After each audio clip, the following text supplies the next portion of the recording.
Today's walk takes place once again in the Lluc Monastery area. We will take in two summits and part of the GR221. The first summit is Sea Covasses, and the second, our main objective, the Moleta de Binifaldo.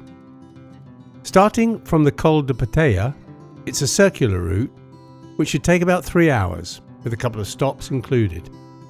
Ascents and descents of both summits are pathless, so it's slightly tougher going, but when you're there, you'll agree the effort has all been worthwhile.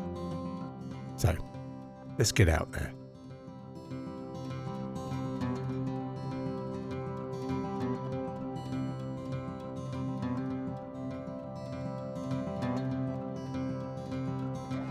I've arrived at the Col de Sa Batella by the 8 AM bus, the 312 from Inca. If you prefer to drive, then there is parking here for about 16 cars, or alternatively, about 20 cars on this service road. We will pick up the path leading through the field down the side of the cafe from the bus stop.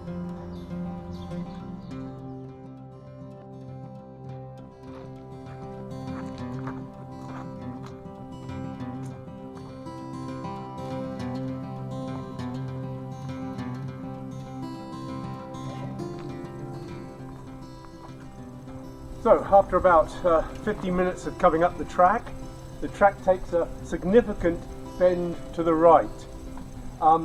That way will take us down to an old abandoned finca called Figueroles, and then eventually on to Binabona. We want to go off the track here, straight up the hill, and we're going to our first objective, which is Sea Covasses.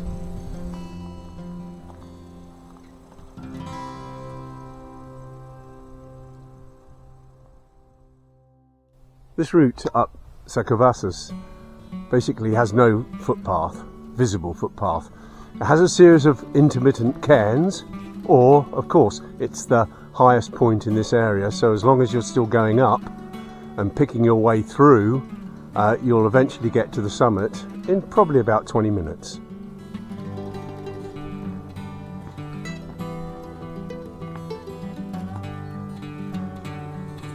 Yeah, this concrete hut here is a good marker that you're in the right area, and now I think we just carry on picking our way up until we come to a stone wall.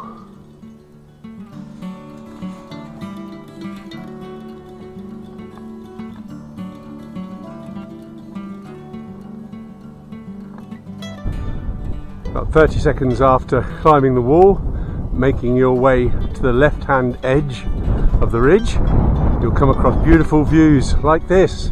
Up there's the Massanea, to the left you've got Technicality there right in front of us, and Lluc Monastery down in the valley there, and panning across is our main objective today, which is the Moleta de Binifaldo over there.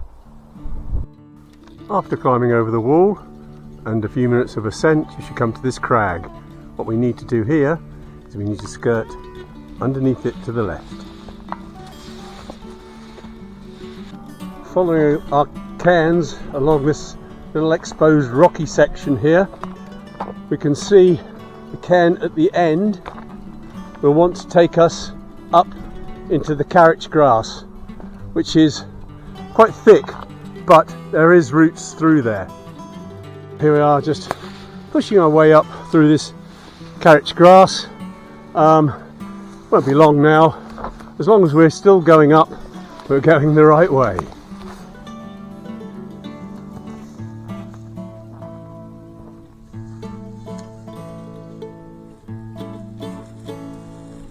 Lovely that every now and then they will put the cairns on a tree branch because there's nowhere else to put them.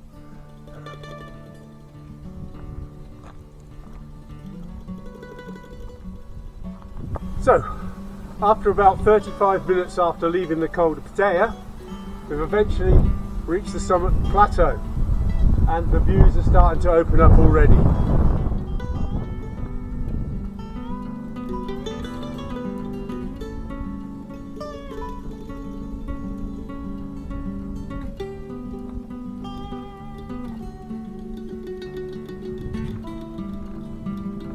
And here we are. I understand that the last 10 minutes of coming up to this summit felt a bit bitty going through the carriage grass, but when you're standing where I am now and looking at the vista that opens up, it's got to have been worth it. It really is stunning.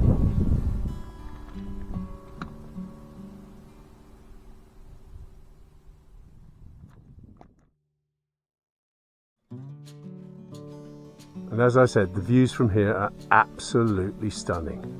Let's start off with our far left, the Tomia. Panning around right in the distance, the Bay of Pollença, the Alcudia Peninsula, and the massive Bay of Alcudia right out to the Arta Peninsula. All the way along the central plain, over to Randa, the Holy Mountain.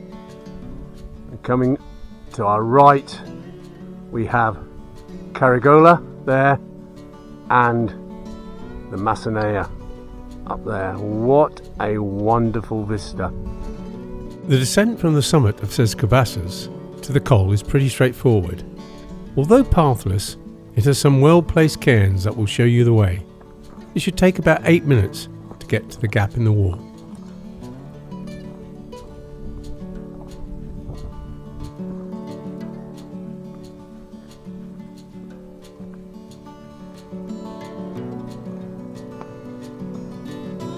After about 8 minutes from descending on a pretty good cairn path actually from the summit, you'll get to the col between Sea Covasses and Puig Ferrer, and here we have the gap in the wall, and we will pick up a path the other side which will take us down to the GR221.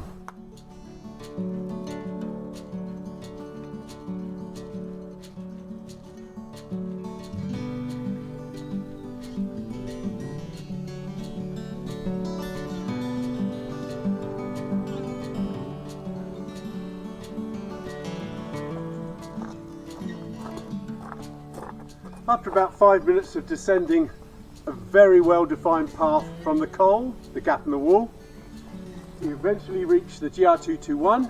We need to go right towards Binifaldo to our next objective.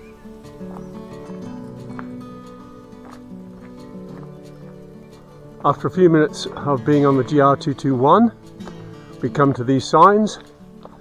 We need to go right, follow on to the GR221. There's a sign left that says Mirador, and that's a lovely view over the Lluc Valley. It's only a 5 minutes excursion, well worth it.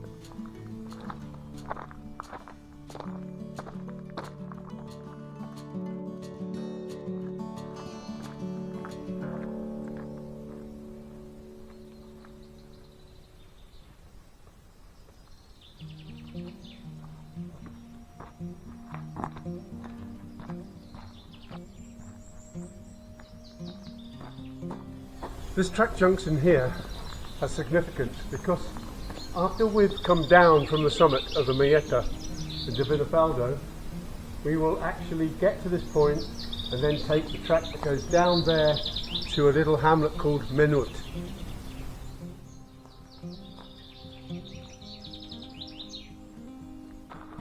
While on the GR221, coming over this little rise here, you get a wonderful view of the Tomia.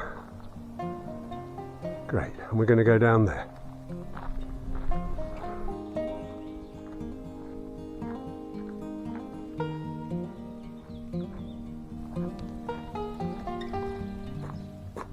So after about 40 minutes from entering the GR221 where we did, we've reached here.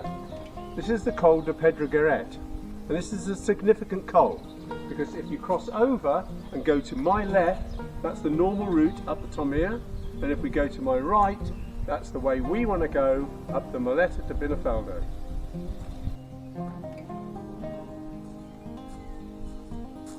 On leaving the Col de Pedregueret, we have about 25 minutes of pathless ascent, which is reasonably steep. The wall can be crossed in several places. I have chosen a place where it is easily negotiable. So after about 5 or 6 minutes coming up with the wall on your left hand side. You'll see this crag here on your right, and just at the top of that crag, near these trees here, the wall is down sufficient enough that it's easy crossing, and we need to cross over and then have the wall on our right hand side.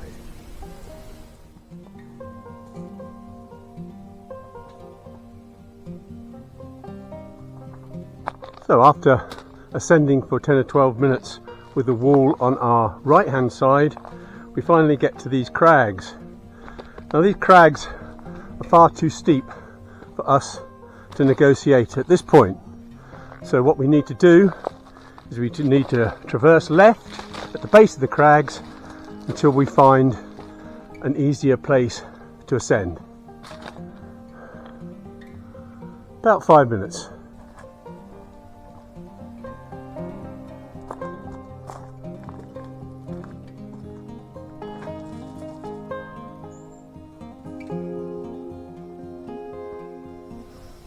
After about 3 or 4 minutes of traversing under the crags there, you'll come to this point, and this is our way up. It's by far the easiest way.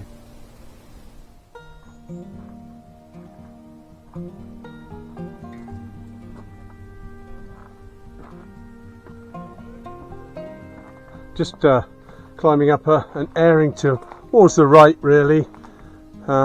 Looks like it's well used up this way. Then I think I'm going to go up there to that pine tree. After we've reached that pine tree, we'll get close to the summit blocks now, and you can see a second pine tree in the distance there, and to the left of it there is a cairn, so we need to make our best way up there.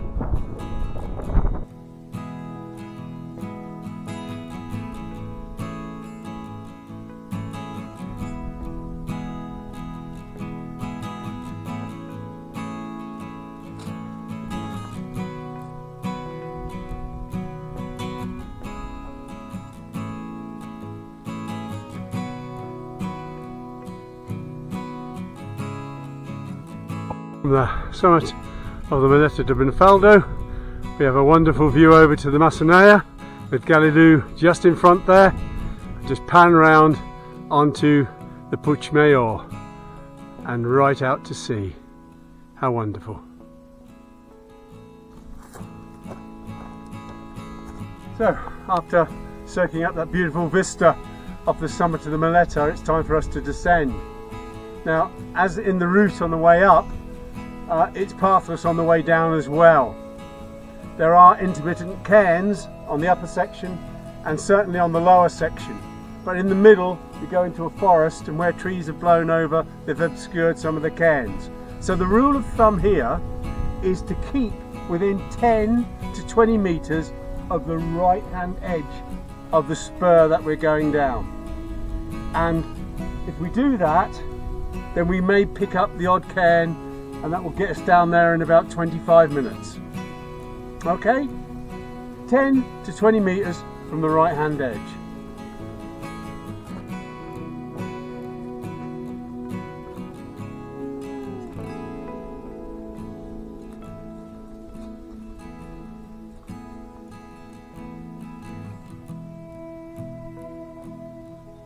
Okay, so we've been descending for 8 or 9 minutes now, and some of the fallen trees have made us go left slightly down the hill, but I've maintained coming back right to that 10 to 20 metres from the right hand edge, and I keep picking up the path, so that's good. About half an hour down from the top, I come across this stone wall here, this small stone wall, and I went to the right, which was up the hill towards the right hand edge, and lo and behold, about again 20 metres from the edge is a cairn there and a little way through the wall.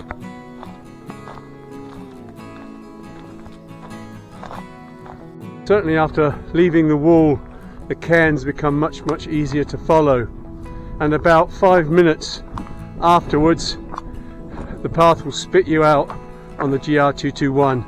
We can make our way back towards Lluc.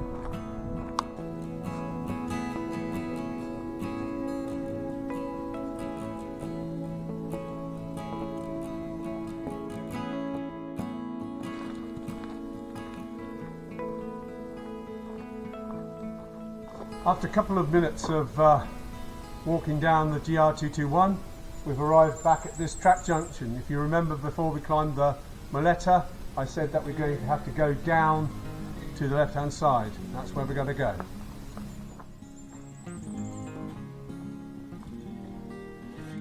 So we now follow this like Land Rover track down for a while until it veers off sharply to the left, but we want to carry on straight ahead and it will become a footpath. There's a wonderful reconstruction of the charcoal burners' huts, and no more than about 30 meters away is the sitcha, or the mound in which they burnt the wood in order to make charcoal. So after about 10 or 12 minutes of coming down the track, it turns into a concrete road now. On this hairpin you have a choice. You can carry on down the concrete road to the little hamlet of Menut, or you can go the way that I want to go and contour across the countryside way below the summit of the Moleta de Binifaldo.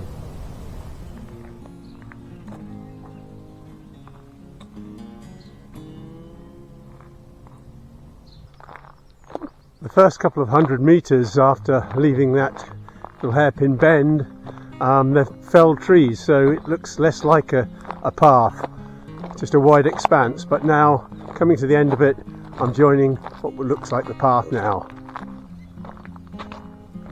After contouring on a well-defined path from that hairpin bend, we start to descend to a minor road which goes from Menut to Binifaldo. When we reach it, we need to take a left.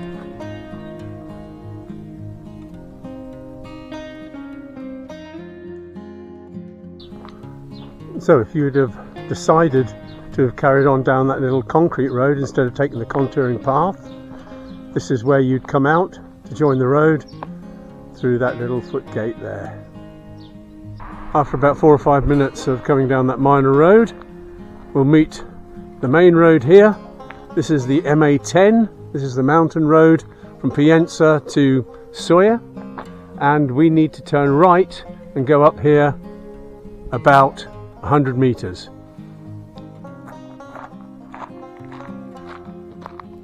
We've come off the main road now, and we're now onto this track. We should follow the Moleta des Morts all the way back to Lluc. Quite an impressive rock formation on the pathway. About 10 minutes down from the road, on the path Moleta des Morts, you will see this signpost here with a sign pointing to the right. It's Col de Sa Batella des Morts. Basically, it's a cave which was a Neolithic burial site, and you can go in it. I think you've got a torch on your phone. I'm sure you have. After a while along this track, you'll come to this track junction with a signpost. Eventually we want to go to my right, but to my left there is a path that takes you up to a little mirador which allows you to see over a very remote part of the island, and that is covered on my S-Camel video if you're interested. So what we're going to do now, go back to Lluc down the right hand path.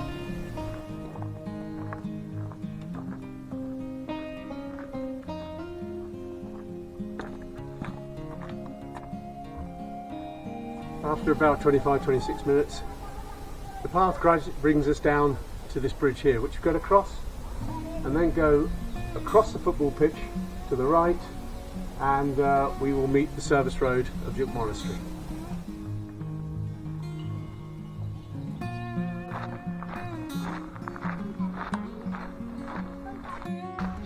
So after a minute or so of leaving the football pitch, you'll come to this service road. If you want to visit Lluc, you take a right here and go down there, or if you want to go straight back to your car, take a left.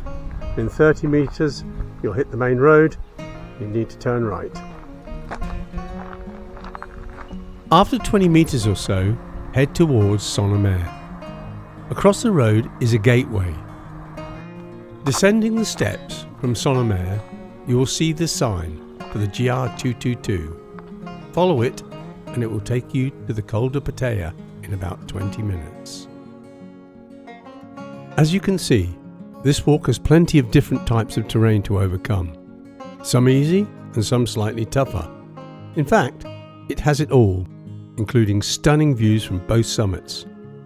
So if you enjoyed this walk, probably you would like to join me on another walk in the near future.